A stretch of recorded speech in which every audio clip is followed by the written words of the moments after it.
लेकिन हम हर महीने ये ऑर्गेनाइज करते हैं अवेयरनेस रैली, जिसमें अलग अलग एसएसजी को हर बार बुलाया जाता है और उनके घर पे जाके भी मोटिवेट किया जाता है। लगभग हम 37,000 लोगों को लखीमपुर के मोटिवेट कर चुके हैं, जिनके डोर टू डोर जाके सर्वे करना, उनको समझाना कि वेट वेस्ट अलग देना क्यों ज़रूरी है, ड्राई वेस्ट अलग देना क्यों ज़रूरी है। सबसे पहले तो आपको कचरा इधर उधर नहीं फेंकना है, क्योंकि आपके शहर के हर वार्ड में, हर गली में कचरे वाली गाड़ी जा रही है, तो अपने घर का कचरा है वो म्यूनसिपैलिटी को दे, म्यूनसिपैलिटी उसको सेग्रीगेट करके दे।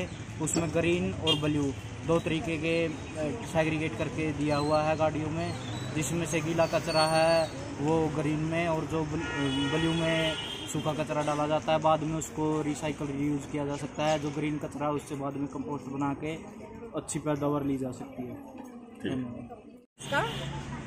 मैं लखीमपुर सकलोके नतुन बर्षर अभिनंदन जानाइছোঁ और इते आमी स्वच्छ भारत हो आज एटा रैली उलियालो। सकलोके কৈছোঁ मोर फाলৰ পৰা आह्वान जानाइছোঁ, डास्टबिन व्यवहार কৰক। এটা শুকান জাবৰ, এটা কেঁচা জাবৰৰ 2টা ডাস্টবিন ব্যৱহাৰ কৰক।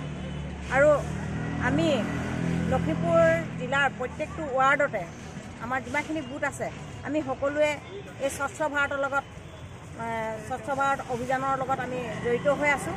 আৰু আমি এই অভিযানটো সফল হ'বৰ কাৰণে আমি সকলোৱে ওচৰে পাজৰে যিখিনি আমাৰ লেতেৰা আৱৰ্জনা আছে, কিবা আছে, আমি সেইখিনি কাম কৰিছোঁ। আৰু আমি NGO এখেতলোকৰ লগত লাগিও আমি বহুতখিনি কাম কৰিছোঁ। এতিয়ালৈকে আগবঢ়াই নিবৰ বাবে আমি তেখেতলোকক ধন্যবাদ জনাইছোঁ। তেখেতলোকে আমাক আগবঢ়াই উলিয়াই আনি পিনি আমি তেওঁলোকৰ কামত সহায় কৰি দিছোঁ। আৰু গোট মোৰ নগাঁও মই 2 নম্বৰ ৱাৰ্ডৰ মোৰ 16টা গোট আছে, 16টা গোটে মোৰ কাম কৰে। আৰু বেলেগখিনি ৱাৰ্ডতো প্ৰত্যেক ৱাৰ্ডতে আছে তেনেকৈ গোট। আমি একতা LFৰ পৰা মই সকলোলৈকে ধন্যবাদ জনাইছোঁ। আৰু NGO যোগেদি যি এই স্বচ্ছ অভিযানৰ আজি আমাৰ ৰেলী উলিয়ালে ছাৰকো ধন্যবাদ জনাইছোঁ। আৰু মই দেৱতাক ধন্যবাদ জনাইছোঁ আমাক আহি পিনি এইখিনি উৎসাহ দিয়াৰ কাৰণে ধন্যবাদ। ইয়াত এতিয়া মোৰ এইটো সজাগতা যি অনুষ্ঠান, এই সজাগতা অনুষ্ঠানত মোৰ বিদ্যালয়ৰ ছাত্ৰীসকল, আমাৰ বিদ্যালয়ৰ গাইডৰ ছাত্ৰীসকলে অংশগ্ৰহণ কৰিছে।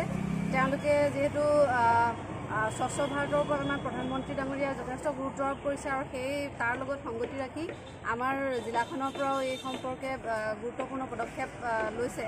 আৰু তাৰ লগতে আমাৰ বিদ্যালয়ৰ তৰফৰ পৰা ছাত্ৰীসকলৰ লগতে অন্যান্য অভিভাৱকসকলেও অংশগ্ৰহণ কৰি, সদস্যসকলেও অংশগ্ৰহণ কৰি আমাৰ জিলাখন যাতে আৰু বেছি পৰিষ্কাৰ পৰিচ্ছন্ন হৈ থাকে, ডাষ্টবিনৰ সদ্ব্যৱহাৰ কৰে, এই সম্পৰ্কে সজাগতা সৃষ্টিৰ উদ্দেশ্যে এই অনুষ্ঠানটো ৰখা হৈছে।